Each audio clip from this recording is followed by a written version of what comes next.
এই credit card বা debit card এটা দেখা হতো অনেকটুকুই একটু সোসাইটির যারা একটু আপার ক্লাস সেগমেন্ট তাদের জন্যই অ্যাপ্লিকেবল। এই যে এই ডিজিটাল ট্রানজ্যাকশনের ফ্রডটা বাংলাদেশে ইউনিক না। ডিজিটাল ট্রানজ্যাকশন ফ্রডটা পৃথিবীর সব জায়গাতেই মোটামুটি হয়। We spend billions of dollar on our নেটওয়ার্কের সিকিউরিটি। পাড়ার কোনায় যে ফার্মেসিটা আছে সেও যেন একটা কম খরচে ডিজিটাল পেমেন্ট অ্যাকসেপ্ট করতে পারেন। ডিজিটাল পেমেন্ট অ্যাকসেপ্ট করার খরচটা বেশি। অনেকেই দেখি তার স্মার্টফোন আছে, তার ইন্টারনেট কানেকশনও আছে, সে কিন্তু ডিজিটাল ট্রানজ্যাকশন করার কারণে ইউজ করে না, বিকজ তার ফাইন্যান্সিয়াল লিটারেসি নেই।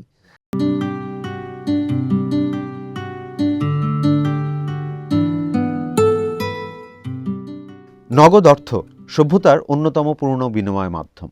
হাজার বছর ধরে লেনদেন মানেই ছিল হাতে হাতে টাকা। কিন্তু প্রযুক্তি, নগরায়ন ও বৈশ্বিক সংযোগ সেই ধারণাকে বদলে দিচ্ছে। ক্যাশের জায়গায় এসেছে digital payment, card, mobile app, QR code ও অনলাইন লেনদেনের এক নতুন বাস্তবতা।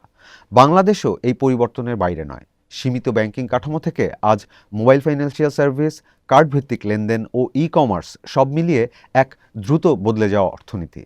বৈশ্বিক পেমেন্ট নেটওয়ার্কের অভিজ্ঞতা ও বাংলাদেশের বাস্তবতা কেমন? দর্শক, বণিক বার্তার অন্তর্দৃষ্টিতে স্বাগতম। আজকের পর্বে আমরা আলোচনা করব বাংলাদেশের ডিজিটাল পেমেন্ট ব্যবস্থার বাস্তব চিত্র, এর বিকাশ, সীমাবদ্ধতা, নিরাপত্তা ঝুঁকি, বৈশ্বিক প্রেক্ষাপটে অবস্থান এবং ভবিষ্যৎ পথনির্দেশ নিয়ে। আমাদের সঙ্গে রয়েছেন বাংলাদেশ, নেপাল ও ভুটানে ভিসার কান্ট্রি ম্যানেজার সাব্বির আহমেদ। বণিক বার্তার অন্তর্দৃষ্টিতে আপনাকে স্বাগতম। ধন্যবাদ। আমি প্রথমে একটু জানতে চাইবো যে 2025 সালটা আপনাদের কেমন ছিল? 2025টা আমাদের জন্য একটা খুব ইন্টারেস্টিং ইয়ার ছিল। 2024-এর গণ অভ্যুত্থানের পরে যে নতুন বাংলাদেশ এবং যেই বাংলাদেশে নতুন আশা হয়েছে, সেই বাংলাদেশের আমরাও তো একটা পার্ট, এবং সেই পার্ট হিসেবে আমরা দেখেছি যে আমাদের ইকোনমিটা 2025-এ একটু স্লো ডাউন করেছে। অবভিয়াসলি ভেরিয়াস রিজনে, আমরা সবাই জানি সেই কারণগুলোর কারণে।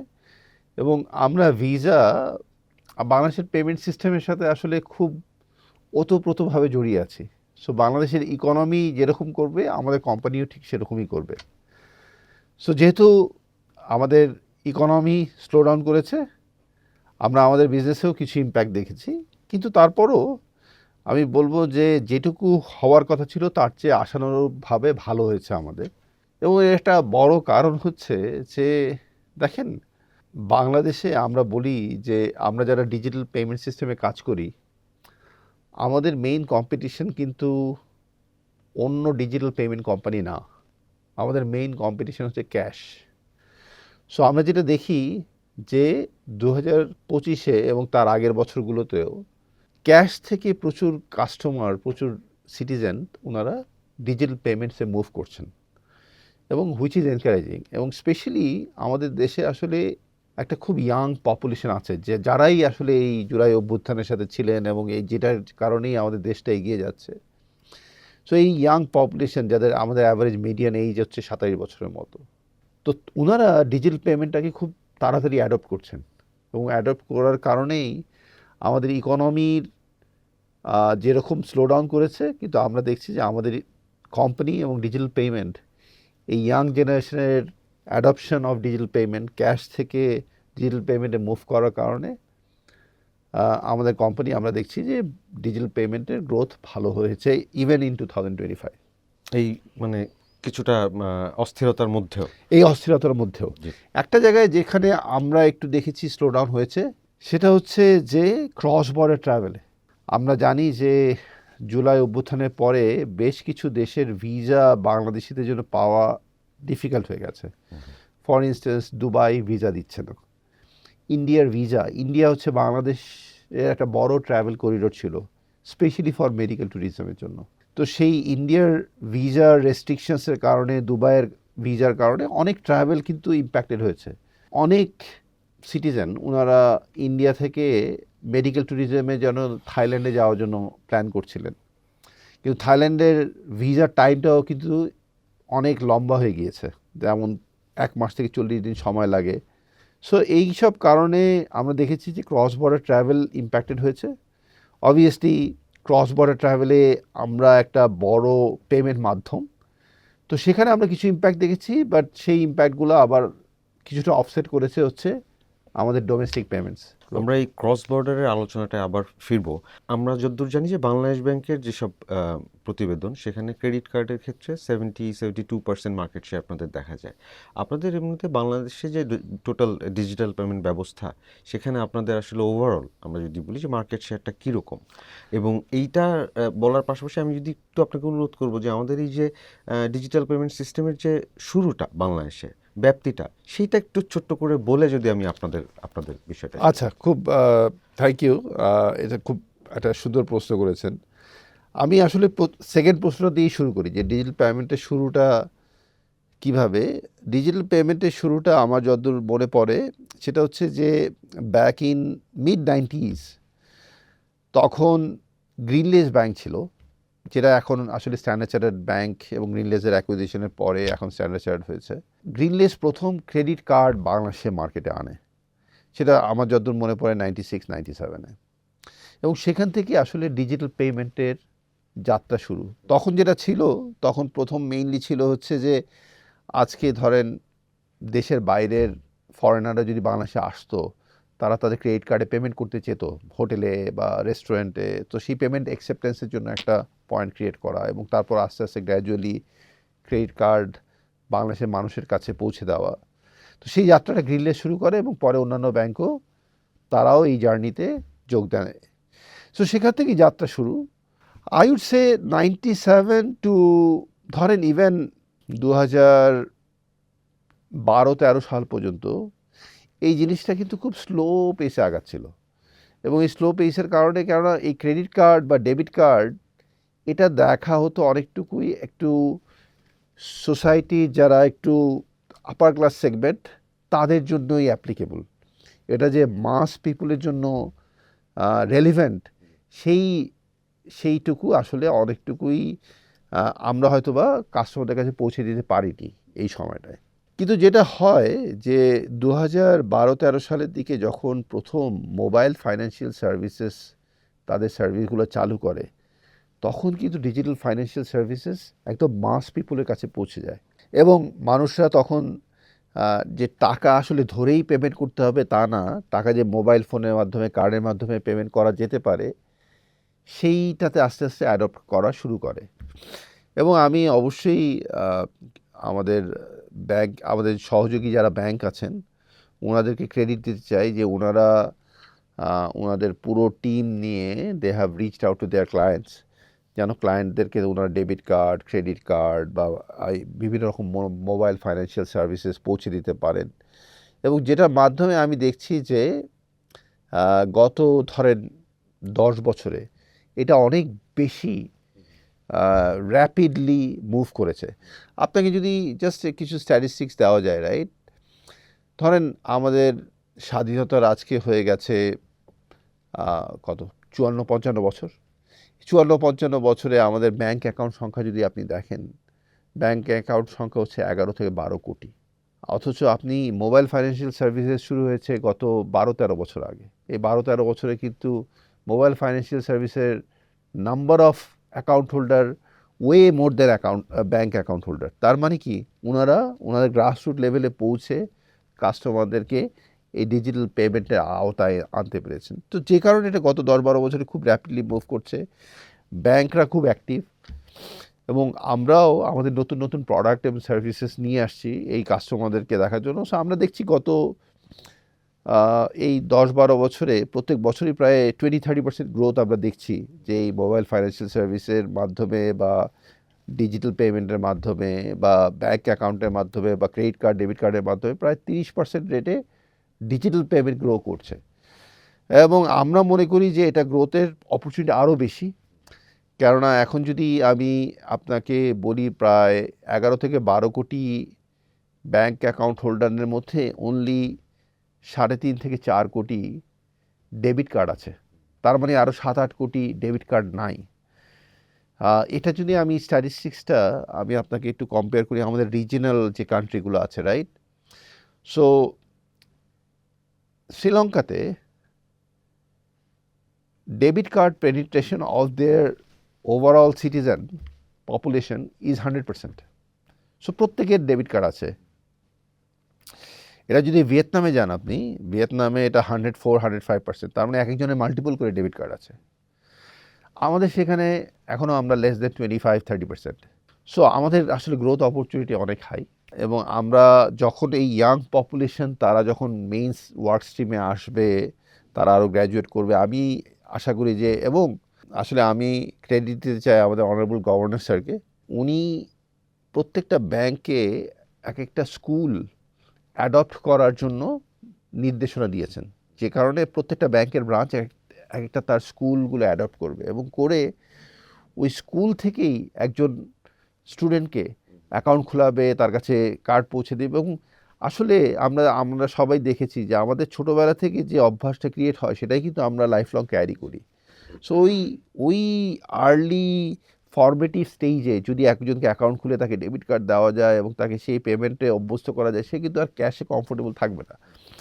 So I think that's a good initiative, এবং আমরা ওইভাবে যদি এই ইনিশিয়েটিভগুলোকে ঠিক মতো ইউটিলাইজ করতে পারি, আমার ধারণা আমরাও এই রিজিনাল কান্ট্রিগুলোর মতো এই ডিজিটাল পেমেন্ট অ্যাডপশনে অনেক এগিয়ে যাব। আমরা যদি একটু অন্য প্রসঙ্গে আলোচনা করি, আমাদের এই ডিজিটাল পেমেন্ট ব্যবস্থায় আমরা দেখছি যে যে প্রতিষ্ঠানগুলো বাংলাদেশে ব্যবসা পরিচালনা করে অধিকাংশই যুক্তরাষ্ট্রের, এবং বাংলাদেশের যে বাণিজ্য সংগঠন, আপনি সেখানকারও সদস্য। জি, আমি আর একটু ভূমিকা দিচ্ছি এই কারণে যে সাম্প্রতিক বেশ কিছু তো ডেভেলপমেন্ট আছে, ট্যারিফ আছে, ওখানকার আপনার মাইগ্রেশনের ইস্যুটা আছে, আমাদের শিক্ষার্থীদের যাওয়ার ভিসা বন্ড সর্বশেষ আছে। এই যে এত ধরনের পরিবেশগত যে প্রতিকূলতা বলবো বা নতুন ধরনের ডাইনামিক্স, আমাদের এই দুই দেশের ইকোনমিক এবং বিজনেস রিলেশনশিপ নিয়ে আপনার মূল্যায়নটা কেমন? দেখেন, আপনি যেটা বললেন যে আমি অ্যামচ্যামের মেম্বার, এবং অ্যামচ্যাম থেকে আমরা আসলে বিভিন্ন সময়ই আমাদের এই বাংলাদেশে যারা পলিসি মেকার আছেন ওনাদের সাথে বিভিন্ন রকম স্টেক হোল্ডারদের ডিসকাশন আমরা করি। ইউএস ইনভেস্টমেন্ট বাংলাদেশের সবচেয়ে লার্জেস্ট ইনভেস্টমেন্ট এবং অনেক পুরনো ইনভেস্টমেন্ট, এবং এটা আসলে ফ্যাব্রিক, আমাদের বাংলাদেশের ইকোনমিকের ফ্যাব্রিকেশন প্রত্যেকটা জায়গাতেই আছে। আপনি এটা অয়েল অ্যান্ড গ্যাস বলেন, এটা পেমেন্ট ইন্ডাস্ট্রি বলেন, সব সব ক্ষেত্রেই ইউএস ইনভেস্টমেন্ট আছে। অবভিয়াসলি এই যে নতুন ইউএস নতুন অ্যাডমিনিস্ট্রেশন যেটা গত বছর আসেন, ওনারা আসার পর তো ওনারা প্রত্যেকটা কান্ট্রির সাথেই বাইল্যাটারাল ট্রেড নেগোসিয়েশন করেন। তো সেখানে আমরা যেটা দেখছি যে বাংলাদেশ আসলে আমাদের রিজিনাল নেইবার্সদের সাথে কম্পেয়ার করলে আমরা একটা ফেভারেবল টার্মসেই ট্যারিফ পেয়েছি। তো এবং আমি যেটা দেখছি যে আমাদের কারেন্ট গভর্নমেন্ট পলিসি মেকাররা ওনারাও আলাপ করছেন যেন এটাকে আরও ফার্দার আমাদের ফেভারে আনা যায়, এবং আমরা যতটুকু সিগন্যাল পাচ্ছি যে হয়তো বা এই ট্যারিফ রেটটা আর একটু কমতে পারে, which is very good, because US হচ্ছে আমাদের গার্মেন্টসের largest exporting destination, right? So আমার কাছে মনে হচ্ছে যে আমাদের যে কারেন্ট ইন্টারিম গভর্নমেন্ট আছেন ওনাদের সাথে ইউএস রিলেশনশিপটা ইজ মাচ বেটার, এবং সেই কারণেই আমরা এরকম ফেভারেবল টার্মস পাচ্ছি, এবং এটা এখানে আরও ভালো হওয়ার সুযোগ আছে। এটা হচ্ছে as far as trade relationship is concerned, trade and economic relationship is concerned, এবং আমার ধারণা এটা সামনে আরও স্ট্রং হবে। কেননা দেখেন আমাদের কি দরকার, আমাদের দরকার কিন্তু এনার্জি। আমাদের এই ইকোনমিকে মুভ করার জন্য উই নিড এনার্জি, রাইট? সেই এনার্জির জন্য কিন্তু ইউএস কোম্পানিজ এই যে অয়েল গ্যাস এক্সপ্লোরেশনের জন্য আমাদের সেখানে কিন্তু US companies can play a big role because they have got the know how expertise and capital, right? এবং অন্যান্য জায়গাতেও কিন্তু আমি দেখি যে আমাদের তারপরে ধরেন আজকে আমরা মাস ট্রানজিট নিয়ে কাজ করছি। আপনার ঠিক অফিসের সামনে হচ্ছে মেট্রো রেল স্টেশন, এবং মেট্রো রেল স্টেশনে এখন যদি আমরা ইউজ করি দেখবেন আমাদের কিন্তু যাদের সবসময় একটা ট্রাভেল পাস থাকে তারা তো ট্রাভেল পাস, কিন্তু অনেকেই কিন্তু ওয়ান ডে জার্নি করে, এবং এই ওয়ান ডে জার্নি করার জন্য কিন্তু তার একটা টিকিট কাটতে হয় গিয়ে কাউন্টারে গিয়ে বা একটা মেশিনে গিয়ে। এই টিকিট বা মেশিনে কাউন্টার কেনার যে সময়, সেই সময়টা হচ্ছে ট্রাভেল টাইমের সমান। এই সময়টা কিন্তু আসলে প্রয়োজন নেই, কেননা আমরা যদি আশেপাশের দেশগুলোতে যাই, অনেক দেশেই কিন্তু আপনার এক্সিস্টিং ডেবিট অথবা ক্রেডিট কার্ড দিয়েই আপনি জার্নি করতে পারবেন, আপনার নতুন করে কোনো টিকিট কাটার দরকার নেই।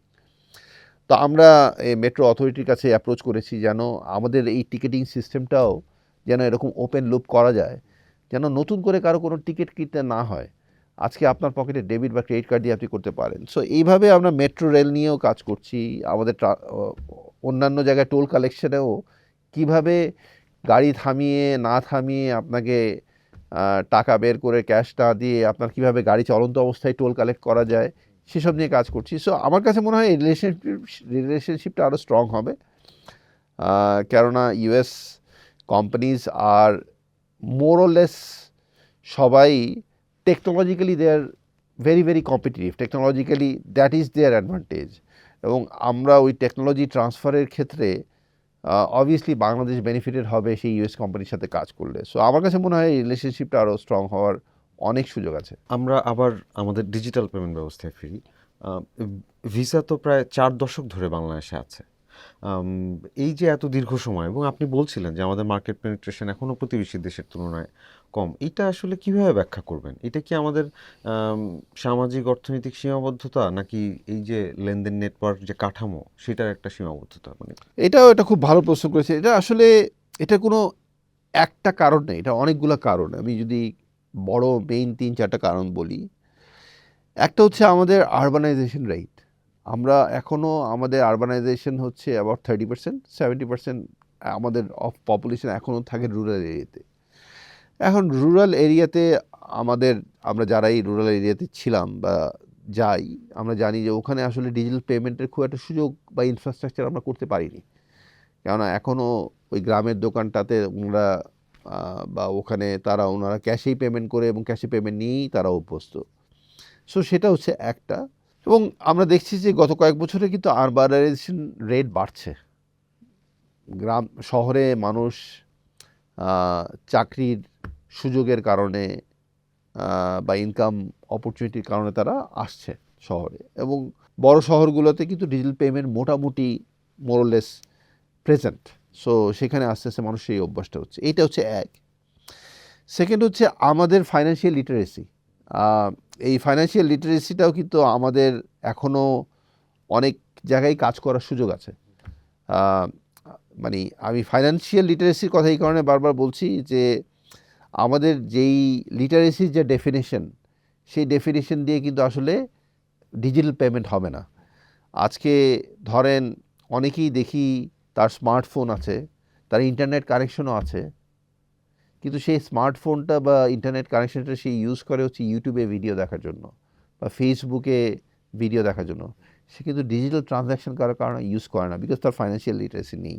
তো সেটা নিয়ে যদি স্কুল লেভেল থেকে কাজ করা যায় তাহলে কিন্তু ফাইন্যান্সিয়াল লিটারেসিটা আসবে, কেননা এটা খুব ইম্পর্ট্যান্ট। ফাইন্যান্সিয়াল লিটারেসি একটা দেশের ডেভেলপমেন্টের জন্য, তার নেশনের ডেভেলপমেন্টের জন্য এবং তার সিটিজেনের ডেভেলপমেন্টের কারণে ওই লিটারেসি, ফাইন্যান্সিয়াল লিটারেসি যখন আসবে তখন কিন্তু তারা ইন্টারনেটে আরও অনেক, মানে beyond social media they will do stuff যেটা actually will help the economy. This is the second. Third যেটা হচ্ছে আমি দেখি সেটা হচ্ছে যে একটা ভয় আছে মানুষের মধ্যে। সেই ভয়টা দুই দিক থেকে ভয়, যে আসলে এই ফাইন্যান্সিয়াল ট্রানজ্যাকশন ডিজিটালি করাটা কতটুকু সিকিওর, ফ্রডের পসিবিলিটি কীরকম, তার চেয়ে ভালো আমার কাছে ক্যাশ থাকুক এবং আমি ক্যাশ টাকা ছুঁতে পারছি, কাগজ ছুঁতে পারছি। সো সেই ভয়। ফোর্থ হচ্ছে যে আমাদের আসলে ট্রাস্ট ফ্যাক্টরটা একে অপরের উপরও কম।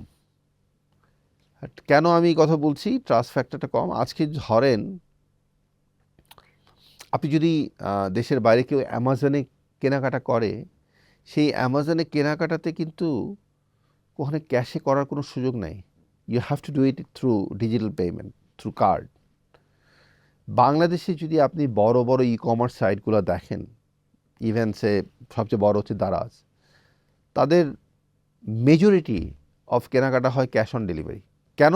কেননা আমি আসলে যে গুডসটা পাবো সেই গুডসটা আমি দেখবো, হাতে দিব, গায়ে পরে দেখবো, দেখে যদি আমার কাছে সব কিছু হয় তখনই আমি ক্যাশ পেমেন্টটা করব। আমি যদি আগেই পেমেন্ট করে যাই, আমার কাছে যদি পছন্দ না হয়, রিটার্ন পলিসিটা কি ঠিক আছে কি না, আমি কি রিটার্ন দিতে পারবো কি না, সেই ট্রাস্ট ফ্যাক্টরটা কম। এবং ফাইনালি আমি যেটা বলবো যে যেটা কম আরেকটা হচ্ছে যে আমাদের ট্যাক্স কমপ্লায়েন্স ভালো না আমাদের। আপনারা দেখেছেন যে আমাদের আসলে tax GDP ratio one of the lowest. So মানুষ এখনও যারা আসলে এই ট্যাক্স কমপ্লায়েন্সের মধ্যে আসতে চান না তারা ক্যাশে ট্রানজ্যাকশন প্রেফার করেন, বিকজ তারা মনে করেন তারা যদি ডিজিটালি ট্রানজ্যাকশন করেন তারা ট্যাক্স নেটের মধ্যে চলে আসবেন। সো এই সবগুলো কারণ মিলিয়ে আমার কাছে মনে হচ্ছে এখনও আমরা যেখানে যাওয়ার দরকার সেখানে যেতে পারিনি। কিন্তু এই সবগুলো এরিয়া যেগুলো বললাম সবগুলো এরিয়াতেই কিন্তু সেপারেটলি কাজ হচ্ছে, এবং এই কাজগুলা আমি শিওর যখন আমরা প্রোগ্রেস করতে পারবো তখন এটা আরও অনেক বাড়বে। সো আমি আমি পার্টিকুলারলি খুবই আশাবাদী যে এখানে আমাদের অনেক বাড়ার সুযোগ আছে। যে আমাদের এই যে কার্ড ভিত্তিক যে পেমেন্ট ব্যবস্থা, সেটা অনেক অর্থনীতিরই একটা মূল ভিত্তির জায়গা। মোবাইল ফাইন্যান্সিয়াল সার্ভিস MFS সেটা একটু আগেই ব্যাপ্তিটা আপনি নিজেই পরিসংখ্যান দিয়ে বলেছেন। এইটা কি আসলে আপনাদের জন্য একটা স্ট্র্যাটেজিক চ্যালেঞ্জ কিনা, নাকি এক ধরনের কোনো একটা ফেইলিয়ারের কোনো ইঙ্গিত দেয় কিনা? না, আসলে আমি এটাকে একদমই ফেলিওর হিসেবে দেখবো না। এক এক মার্কেট এক একভাবে দেখে, এক এক মার্কেট এক একভাবে ডেভেলপ করে। আমি কেন ফেলিওর বলছি না, আমি সেখানে আসছি। না, আমি চ্যালেঞ্জটাও চ্যালেঞ্জটা বলতে, হ্যাঁ, কেন দেখেন আমাদের দেশে মোবাইল ফাইন্যান্সিয়াল সার্ভিসের ব্যাপ্তির কারণে যেটা হয়েছে যে আমরা একদম রুরাল পর্যায়ে, একদম গ্রামের পর্যায়ে এবং সবাই মাস পিপুলের কাছে আমরা পৌঁছে যেতে পেরেছি অনেক কম সময়। যেটা হয়তো বা একটা ব্যাংক অ্যাকাউন্টের মাধ্যমে পৌঁছানো, কেন একটা ব্যাংকের আসলে তার যে ইনফ্রাস্ট্রাকচার কস্ট আছে সেই কস্টের মাধ্যমে হয়তো বা একদম সব জায়গায় পৌঁছানো সম্ভব হতো না। কেন একটা ব্যাংকের টেকনোলজি কস্ট আছে, তার অপারেশনাল কস্ট আছে, and so on so fourth. একেবারে সব জায়গাতে ওই সময়ে হয়তো বা তারা পৌঁছাতে পারতেন না, কস্ট ইফেক্টিভ হতো না। কেন আজকে ওয়েস্টের ইকোনমিক ডেভেলপমেন্ট আর আমাদের দেশে ইকোনমিক ডেভেলপমেন্টের দুটো সেপারেট ট্র্যাজেক্টরিতে হবে। কেননা তাদের পার ক্যাপিটা ইনকামের যেই স্ট্রাকচার, আমাদের এখানকার per capita income is very very different. Total ইকোসিস্টেমটা ডিফারেন্ট। এখানে আপনার আরবানাইজেশন রেট বলেন, আপনার ইনফ্রাস্ট্রাকচার বলেন, আপনার ইন্টারনেটের পেনিট্রেশন বলেন, সব কিছুই ডিফারেন্ট। সো যে কারণেই মোবাইল ফাইন্যান্সিয়াল সার্ভিসেস যে একটা বিশাল আন্ডারসার্ভ মার্কেট ছিল, সেই মার্কেটটাকে তারা সার্ভ করতে পেরেছেন এবং তাদেরকে আস্তে আস্তে ডিজিটাল পেমেন্টের আওতায় আনতে পেরেছেন। So which is very good. এখন আপনি যেটা প্রশ্ন করেছেন যে আমরা কার্ড পেমেন্ট ইন্ডাস্ট্রি থেকে কি এটাকে আমরা একটা আমাদের কম্পিটিশন হিসেবে দেখি বা একটা চ্যালেঞ্জ হিসেবে দেখি, স্ট্র্যাটেজিক চ্যালেঞ্জ কিনা, আমরা আসলে মনে করি যে আমাদের এক্সিস্ট করার সুযোগ আছে। এবং আমি আপনাকে একটা এক্সাম্পল বলে দিই যে আসলে কিভাবে আমরা এক্সিস্ট করছি। ধরেন আমি আমার পার্সোনাল এক্সাম্পলটা শেয়ার করি। যখন এই মোবাইল ফাইন্যান্সিয়াল সার্ভিসেসের যখন ব্যাপ্তিটা বাড়তে থাকে, ধরেন আমার বাসার যারা হেল্প করেন আমাকে বা আমার গাড়ি চালক, ওনার বেতনটা উনি মোবাইল ফাইন্যান্সিয়াল সার্ভিসের মাধ্যমে চান, উনি বিকাশের মাধ্যমে চান। কেন ওনার আসলে টাকাটা তো আবার বাড়ি পাঠাতে হবে। তো ওনার টাকাটা আমি যদি ক্যাশে দিই, ওই ক্যাশটা ওনাকে আবার এখানে ঢুকাতে হবে, ঢুকায় আবার বাড়ি পাঠাতে হবে। তার থেকে ভালো যদি উনি বিকাশে পেয়ে যান তাহলে বিকাশ থেকে বিকাশে পাঠিয়ে দিতে পারে। এটা ওনার নিজেরই চাহিদা থাকে, ওনার নিজেরই চাহিদা। তো আমি অনেকদিন ধরেই এই বিকাশ অ্যাকাউন্ট আমি খুলি নাই, কেননা এই খোলার একটা আমার কাছে মনে হয়েছিল একটা ঝামেলা। কোথায় যাব, খুলবো, কাগজপত্র দাও, টাকা ঢুকাও। কিন্তু যখন ওনারা এমন একটা সার্ভিস নিয়ে আসলো যে সার্ভিসে আমার ওই অ্যাকাউন্ট খোলার জন্য আমার কোথাও যেতে হবে না, আমি আমার বাসায় বসে অ্যাকাউন্ট খুলতে পারবো, বা ওখানে টাকা ঢোকানোর জন্য আমাকে টাকা দিয়ে কোথাও পাঠাতে হবে না কোনো এজেন্ট আউটলেটে। আমি আমার কার্ড এই বিকাশ ওয়ালেটে বা নগদ ওয়ালেটে বা যে কোনো মোবাইল ফাইন্যান্সিয়াল সার্ভিসে সেখানেই যদি আমি কার্ডটা অ্যাড করে সেখান থেকে আমি টাকাটা নিয়ে আসতে পারি এবং সেখান থেকে আমি টাকাটা পাঠাতে পারি। এই যে সার্ভিসটা শুরু হওয়ার পরে কিন্তু আমিও পার্সোনালি আমার একটা মোবাইল ফাইন্যান্সিয়াল সার্ভিসেস অ্যাকাউন্ট খুলি এবং সেখানে আমার কার্ড দিয়ে আমার টাকা পাঠাই, রাইট?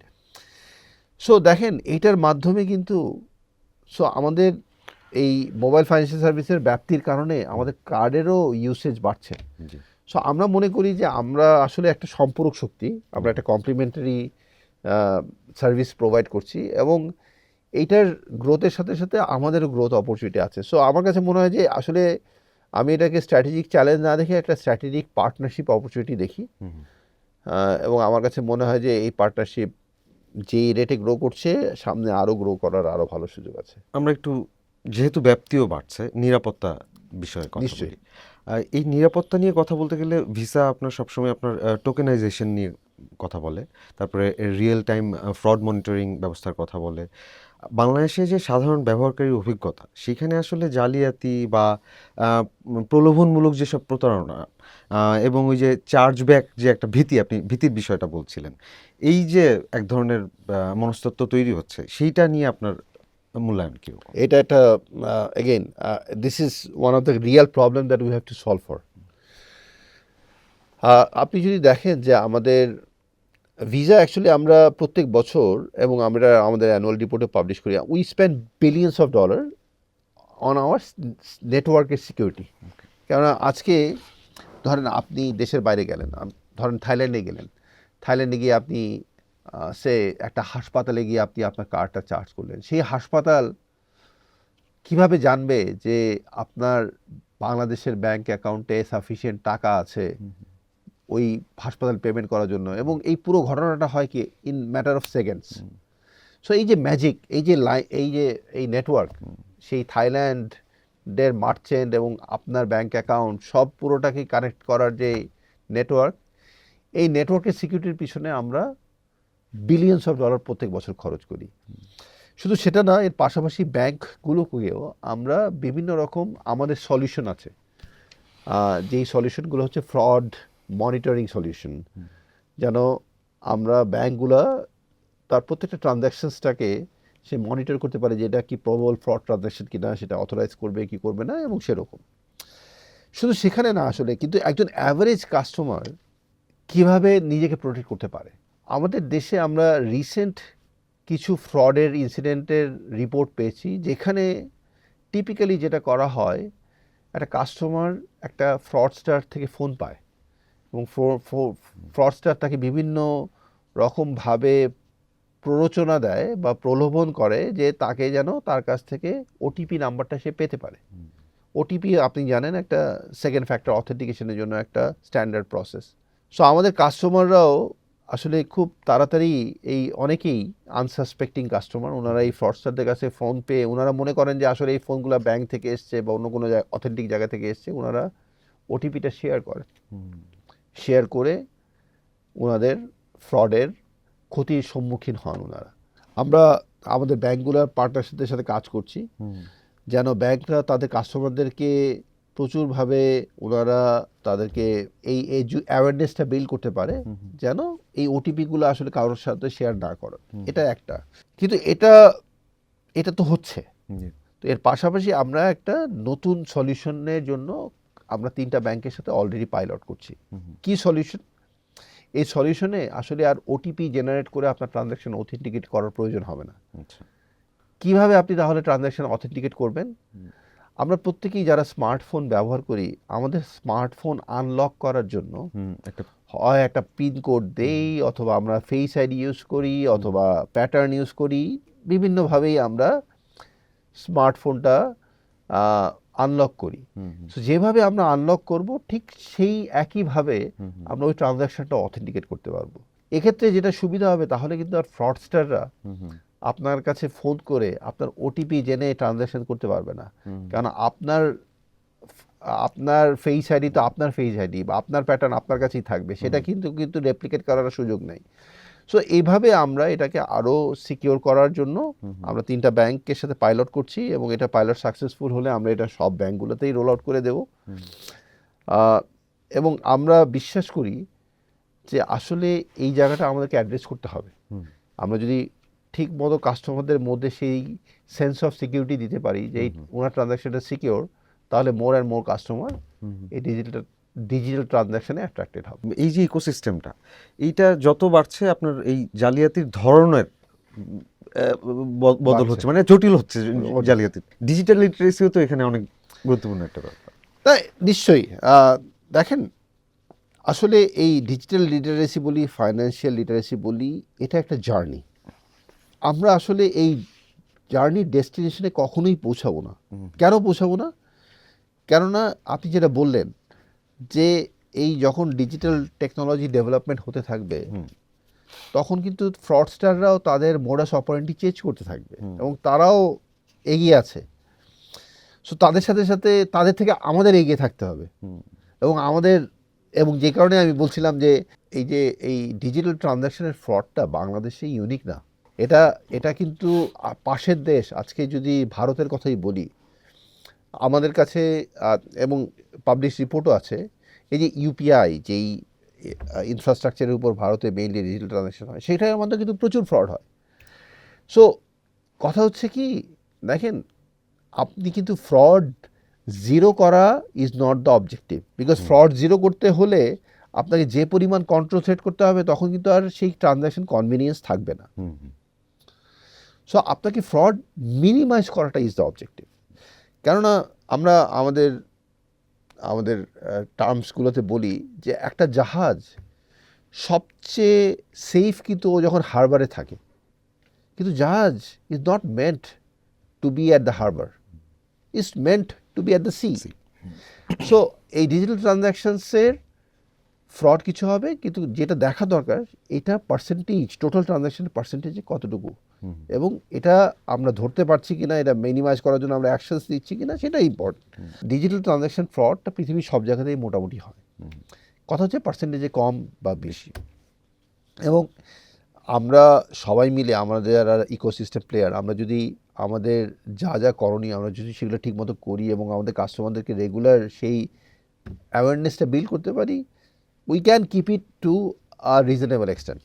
আমরা এসএমই উদ্যোগ এবং নারী উদ্যোক্তাদের নিয়ে ভিসার নানান রকম কার্যক্রম রয়েছে, কিন্তু বাস্তবতায় আপনি আমাদের আলোচনার মধ্যেও আপনি বলেছেন যে একজন ছোট দোকানদার বা একজন নারী উদ্যোক্তা এখনও তো ওই ক্যাশের প্রতি তার তো সেটাই নিরাপদ মনে করে। এটা আস্থার সংকট নাকি আসলে খরচের সমস্যা নাকি সিস্টেমের জটিলতা? আসলে আপনার অভিজ্ঞতা কি বলে? এটা again it's a very good question. এটা আসলে এটারও মাল্টিপল রিজন আছে। একটা বড় রিজন হচ্ছে ওনাদের পেমেন্ট অ্যাকসেপ্ট করার, ডিজিটাল পেমেন্ট অ্যাকসেপ্ট করার খরচটা বেশি মানে কি, ধরেন আজকে যদি ডিজিটাল পেমেন্ট আপনি কার্ডে পেমেন্ট করতে চান, দেখবেন একটা মেশিন আছে, এটাকে বলে POS machine, point of sales machine. So এই পস মেশিনসগুলার খরচ আছে। তারপরে ডিজিটাল পেমেন্টসের একটা সার্টেন মার্চেন্ট ডিসকাউন্ট রেট দিতে হয়, সো ওই এমডিআর রেট আছে। এবং তারপরে উনি পেমেন্টটা ইমিডিয়েটলি পান না, ক্যাশে পেলে তো আজকে ইমিডিয়েটলি পান, কিন্তু যদি কার্ডের মাধ্যমে হয় বা কিউআরের মাধ্যমে হয় তো ইমিডিয়েটলি পান না। সো এইসব কিছু এগুলো হচ্ছে একটা রিজন। সেকেন্ড হচ্ছে ওনার নিজস্ব লিটারেসি, যে উনি কি আসলে এই ডিজিটাল পেমেন্ট পাওয়ার জন্য কি করতে হবে, কি ডকুমেন্ট লাগবে, সেই সক্ষমতার জায়গাটা, হ্যাঁ, ওনার নিজস্ব ক্যাপাসিটির ব্যাপারে। সো আমরা ভিসা থেকে কি করছি আমি সেটুকু আপনাদেরকে একটু বলি। আমরা এসএবি ফাউন্ডেশনের সাথে খুব ক্লোজলি কাজ করি, এবং এসএবি ফাউন্ডেশন আপনারা জেনে থাকবেন যে ওভারঅল এসএবি ডেভেলপমেন্ট নিয়ে অনেক কাজ করে।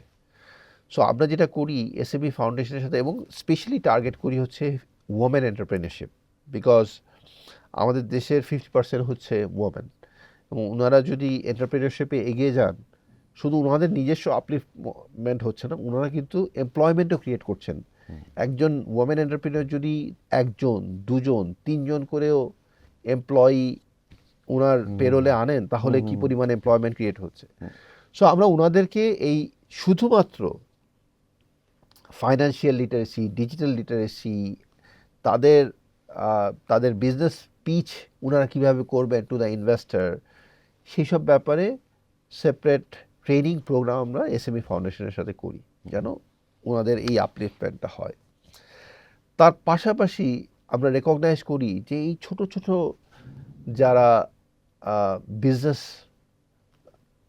এন্টিটিগুলো আছেন, সেটা ওমেন এন্টারপ্রেনার হোক অথবা এসএমই এন্টারপ্রেনার হোক অথবা একদম মাইক্রো মার্চেন্টই হোক, ওনাদের ডিজিটাল পেমেন্ট অ্যাকসেপ্টেন্সের cost has to be lower.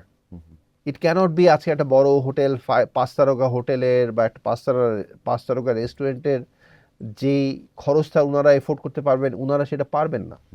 So যে কারণে আমরা ভিসা থেকে একটা নতুন সলিউশন নিয়ে কাজ করছি, যেই সলিউশনে উনাদেরকে নতুন কোনো ডিভাইস কিনতে হবে না পেমেন্টের জন্য। উনার যে এক্সিস্টিং ফোন আছে সেটা যদি স্মার্টফোন হয় সেই ফোনেই উনি পেমেন্ট অ্যাকসেপ্ট করতে পারবেন। এবং এই পেমেন্ট অ্যাকসেপ্টেন্সের জন্য উনার পেমেন্টের জন্য ওয়েট করতে হবে না, একদিন পরে বা 2 দিন পরে উনি টাকা পাবেন, উনি ইনস্ট্যান্টলি টাকা পাবেন। যেই ডিজিটাল পেমেন্টটা আজকে অ্যাকসেপ্ট করেছেন সেই অ্যাকসেপ্টেন্সের কিছুক্ষণের মধ্যেই ওনার অ্যাকাউন্টে টাকা চলে যাবে। তৃতীয়ত, ওনার কস্টটা যেন খুব কম হয়, উনি যেন 100 টাকা বিক্রি করে ওনার 1 টাকা খরচ যেন না হয়, ওনার তার থেকেও কম খরচে যেন উনি পেমেন্টটা অ্যাকসেপ্টটা করতে পারেন। তো সেই একটা সলিউশন নিয়ে আমরা অলরেডি কয়েকটা ব্যাংকের সাথে কাজ করছি। আমরা খুবই আশাবাদী যে এই বছরই আমরা সেই সলিউশনটা রোল আউট করে দিব, যারা একদম স্মল মাইক্রো মার্চেন্ট, আজকে আপনার পাড়ার দোকান, পাড়ার কোনায় যে ফার্মেসিটা আছে, সেও যেন একটা কম খরচে ডিজিটাল পেমেন্ট অ্যাকসেপ্ট করতে পারেন। আমরা ক্রস বর্ডার পেমেন্ট নিয়ে আপনি শুরুতে আলোচনা করেছিলেন। ক্রস বর্ডার পেমেন্টে যে এই যে অনলাইন যে আমাদের এডুকেশন, অনলাইন শিক্ষা বা ভ্রমণ খাতে যে ভিসার গুরুত্বপূর্ণ যে ভূমিকা, কিন্তু আমাদের একই সঙ্গে আমরা রিসেন্ট টাইমে দেখেছি, রিসেন্ট বলতে গত 2-3 বছরের মধ্যেই দেখেছি যে আমাদের যে ফরেন রিজার্ভ বা ফরেন এক্সচেঞ্জের যে এক ধরনের কন্ট্রোল, তারপরে কমপ্লায়েন্সের বিষয়গুলো, রেগুলেটরি যেসব লিমিটেশনস, সে মানে এগুলা কি আসলে ভিসার বৈশ্বিক যে ক্যাপাসিটি আর আমাদের যে লোকাল যে রেগুলেশনস, সেটা দুইটার মধ্যে কি কোনো সংঘর্ষ বা কনফ্লিক্টের জায়গা কিনা? আসলে সংঘর্ষ probably is not a term I would like to use. আমি বলবো যে এখানে আসলে অপরচুনিটি আছে, প্রচুর সুযোগ আছে। আমি আপনাকে কোথায় কোথায় সুযোগগুলো বলি, এবং সেই সুযোগে আসলে এগেইন আমি বাংলাদেশ ব্যাংকে ধন্যবাদ জানাতে চাই যে এটা ওনারা আমাদের রিকমেন্ডেশনটা নিয়ে ওনারা রিসেন্টলি একটা পলিসি চেঞ্জ করেছেন। সে কোথায় সুযোগটা আছে সেটা বলি। সেটা হচ্ছে, আমরা দেখছিলাম যে ধরেন আমরা যখন দেশের বাইরে যেতে চাই, আমাদের অ্যানুয়ালি একটা ট্রাভেল কোটা আছে যেটা কারেন্টলি $12,000। যে একটা অ্যাভারেজ বাংলাদেশি সিটিজেন, উনি $12,000 ওনার জন্য কোটা অ্যালোকেটেড, উনি দেশের বাইরে গেলে $12,000 খরচ করতে পারবেন সারা বছরে। কিন্তু একজন এসএমই ওনারের জন্য কিন্তু আলাদা করে এটা ছিল না। একজন এসএমই ওনার, ধরেন ওনার কিন্তু ব্যবসাটার অ্যাডভার্টাইজমেন্টের জন্য ওনার গুগলে টাকা দিতে হয়। গুগলে যদি অনলাইনে যদি উনি করতে চান, বা ওনার ফেসবুকে যদি উনি প্রমোট করতে চান, ওনার ফেসবুকে টাকা দিতে হয়। সেটার জন্য কিন্তু ওনার পার্সোনাল যে ট্রাভেল কোটা, সেটা দিয়ে উনি খরচ করতেন। সো যে কারণে আমরা এসএমই ফাউন্ডেশনের সাথে জয়েন্টলি আমরা বাংলাদেশ ব্যাংকে একটা রিকমেন্ডেশন দিই যে এসএমই এই যে ওনার, ইনাদের জন্য কিন্তু একটা সেপারেট কোটা থাকা দরকার, যেন ওনারা ওনাদের বিজনেসটাকে প্রমোট করতে পারেন। Many thanks to Bangladesh bank যে ওনারা আসলে আমাদের রিকমেন্ডেশন নিয়ে ওনারা রিসেন্টলি একটা সার্কুলার দিয়েছেন, যেখানে উনি এসএমই ওনাদের জন্য বছরে $3,000 একটা ট্রাভেল কোটা দিয়েছেন। ওনার not travel quota, foreign currency quota দিয়েছেন, যে ওনারা $3,000 পর্যন্ত খরচ করতে পারবেন। সো এইটা একটা অপরচুনিটি। এরকম আরও অনেক অপরচুনিটি আছে। ধরেন আজকে অবভিয়াসলি আমাদের একটা বড় কাস্টমাররাই দেশের বাইরে যান হচ্ছে মেডিকেল পারপাসে। সো মেডিকেলে কিন্তু একটা সেপারেট কোটা আছে, যেটা হচ্ছে আমার যতদূর মনে পড়ে $15,000। আপনার এই যে $12,000 আছে, তার বাইরে আরও $15,000। তো এই $15,000টা আসলে এই অনেক ব্যাংকই আসলে এখনও পুরোপুরি এই ট্রাভেল কোটাটা পৌঁছে দিতে পারছেন না, এই মেডিকেল কোটাটা কাস্টমারদের কাছে পৌঁছে দিতে পারছেন না ওনাদের ওন সিস্টেম রেডিনেসের কারণে। আমরা ওই ব্যাংকগুলোর সাথে কাজ করছি যেন ওনারা এটা পৌঁছে দিতে পারেন। কেননা দেশের বাইরে যখন আপনি যান, স্পেশালি মেডিকেল পারপাসে, তখন তো এত টাকা ক্যাশ নিয়ে যাওয়া সম্ভব না আপনার জন্য। সো আপনার কাছে যদি এই মেডিকেল কোটাটা থাকে এবং মেডিকেল কোটার একটা কার্ড থাকে, আপনি কিন্তু দেশের বাইরে গিয়ে ওই পারপাসে ইউজ করতে পারবেন। সো আমার কাছে মনে হয় যে অপরচুনিটিজ এখনও প্রচুর আছে। অবভিয়াসলি আমাদের পলিসি আন্ডারস্ট্যান্ডেবলি স্লো। আমাদের যেহেতু রিজার্ভ কমে গিয়েছিল, এখন আবার বাড়ছে, রিজার্ভটাকে মেনটেন করার জন্য একটা সার্টেন জায়গায় রাখতে হয়েছে। আমি আশা করব যে যখন রিজার্ভটা একটা কমফোর্টেবল পজিশনে যায়, আসলে এই পলিসিগুলো আবার রিলুক করার সুযোগ আছে, তখন ফ্লেক্সিবিলিটিও একটু বাড়ানোর সুযোগ আছে, যেন স্পেশালি আমাদের এই যে যারা মেডিকেল পারপাসে যাচ্ছেন, যারা এসএমই ওনার, তাদের জন্য আর একটু ফ্লেক্সিবল ওয়েতে পলিসিটা দেখা যায়। সর্বশেষ যেটা জানতে চাইবো যে বাংলাদেশের ডিজিটাল পেমেন্ট ব্যবস্থার সবচেয়ে বড় ঝুঁকি কি প্রযুক্তিগত, নাকি আস্থা, সুশাসন, ব্যবহারকারীর আস্থা, কোনটা?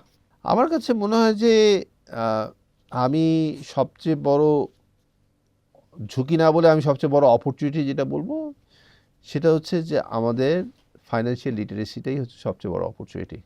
আমরা যত বেশি স্কুল লেভেলে আমরা মানুষের কাছে এই ফাইন্যান্সিয়াল লিটারেসিটা বিল্ড করতে পারবো, এবং আমাদের যেহেতু একটা বলছিলাম প্রথমেই যে আমাদের একটা হিউজ ইয়াং জেনারেশন আছে এবং তারা একসময় এমপ্লয়মেন্টে আসবে, কর্মক্ষেত্রে আসবে, তারাই মেইন পেমেন্টসগুলো করবে।